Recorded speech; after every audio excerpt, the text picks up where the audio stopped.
Not far from the shooting scene in Pittsburgh, a crowd of hundreds gathered tonight to pay their respects to the victims. Similar vigils were held across the country, including several here in the Bay Area.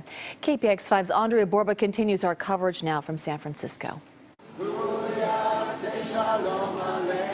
In the courtyard of the Contemporary Jewish Museum in San Francisco, there were candles, tears, and condemnation. And demand a different future. This vigil is to say we cannot become immune. We cannot let that become an everyday occurrence. If you're going to come for any of us, you're coming for all of us.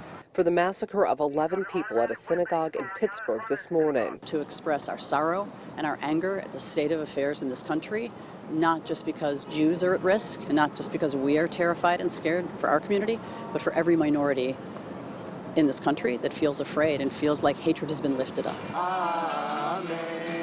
Through song and prayer, grief spilled through the crowd as those here said despite the shooting, they don't feel alone. I've been reached out to by friends, by other clergy people all day.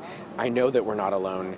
And I also know that this didn't just happen to us, that what happened today is part of a much larger problem in our country. Jewish leaders say this is as much a moment of mourning as it is a call to action to change society as a whole. We are going to be building an America going forward where it has nothing to do with Republicans and Democrats. It has to do with changing this country from what has become inhumane and insane back to humane.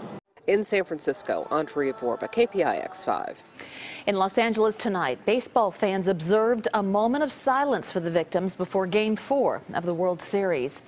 And a show of solidarity in Tel Aviv tonight, where this building was lit up with the flags of both the U.S. and Israel.